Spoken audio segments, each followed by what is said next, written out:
Let's continue with our focus this week on the country's economy ahead of the May 8 election. South Africa has a 5 trillion rand economy, but what does this mean for its citizens? Well, last year, President Cyril Ramaphosa unveiled an ambitious investment drive. But is it enough? Is enough being done to lure foreign investment? Well, to help us unpack these issues, I'm joined by economist Claude Baissac. He is the head of Eunomix. Good evening, Claude. Thanks very much for your time. Well, there the president got something like, what, 300 billion in pledges from the private sector. Do you believe that, those commitments will indeed be honored by those who made the pledges? And secondly, does the government have what it takes to actually ensure that those pledges are used, in other words, the money that has been pledged actually gets used properly, and those businesses that are indeed going to be supported? Well, I think I'll start with the last question, and then I'll work my way back up. Do we have the right investment climate in South Africa?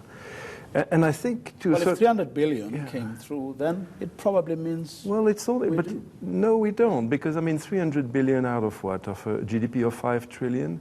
That's not even 1%. You know, this economy... So just way of comparison, okay? China, every year, the private sector invests about 20% of GDP in productive investment. In South Africa, we are around 12%. That is the crux of the problem of economic growth in South Africa. And, you know, I don't think we must be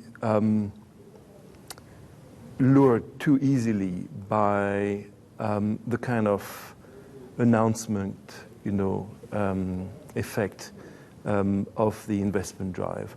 How many of those investments were going to happen in any way, and simply use the opportunity of getting a bit of political tailwind from the president appearing at this investment summit and, committing to things that they already had committed? We know that a lot of that investment had already been committed. So to what extent has, this investment drive really created new investment that would not have happened otherwise? I have my doubts. There's no new dawn, really, from that standpoint, as far as investments are concerned. No, and I think we can see that, in fact, investment as a whole and FDI in particular have been decreasing over the past few years. It looks like they stabilized last year, but we certainly don't have the kind of massive uptake in investment which the economy needs. Reasons? Well, I think political uncertainty and policy instability and policy quality. I think, we don't talk enough in South Africa about policy quality. We talk a lot about uncertainty. Unpack that for us. Well, for me, policy needs to be judged by, its capacity to achieve its stated goals, right? So do we have policies that do what they're supposed to do? Secondly, are these things that policy states to be doing the right thing? Is it what we need? And are they in place long enough so that we can see their effects? And I think on these 3 particular metrics of policy, which I will call overall policy competitiveness, South Africa has been known in the past few years to not be performing sufficiently well. A lot of the debate, for instance, on mining charter and mining regulation has been, well, we need certainty. But, if you have a certainly poor policy, that doesn't help your cause either. So we need to find, the balance between policy certainty, policy quality, and the stability of those policies that, we ensure have their effects. But is that not to be expected, of a 25-year-old, that you are too young, you make mistakes, you realize that you make mistakes, you prescribe solutions, then you realize that perhaps those solutions don't work either. It's time to change. Isn't that the natural order of things? No, I don't think South Africa has the luxury of, and I will say reckless experimentation, because I think things like expropriation of land without compensation would be reckless experimentation. We know what works in terms of political policy, economic policy and growth. There are plenty of countries that share South Africa's type of very divisive, very colonial history, very unequal, and have managed to get beyond it. Some of which faster than others. Like who, for example? Well, and you can look at Malaysia, which I think is a really interesting example for South Africa, because Malaysia is a post-colonial society where you had a post-colonial minority controlling all of the economy after independence. You have a country that has a fair amount of natural resources, and they found a way to, if you want, balance the necessity for transformation through Bumiputra policies and industrialization and attracting foreign investments. They made great use of special economic zones, something that South Africa still hasn't found the way to make. And they never sacrificed growth for transformation in a way. I think the time for experimentation is not now. Let's apply what works. Let's create a common project which reassure domestic and foreign investors and tell them that South Africa is open for business. But why do you think that is not happening? Is it because there's lack of will, or is it lack of knowledge?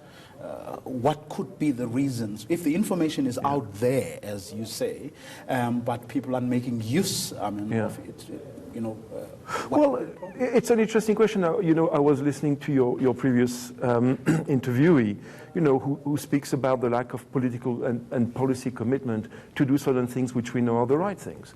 I think that applies across the board. There's a lot of ideology. There's a lot of, quite powerful leftist, but what I mean by leftist is kind of, 1950s leftist, not 1970s, 18 leftist, ideology about the role of the state in controlling industrialization. It hasn't worked. It's cost a lot of money in this country. I think we did have, and I know that this is an unpopular statement with a lot of quarters, we did have a fairly good time, fairly good moment between 1994 and 2007. What did we get right there?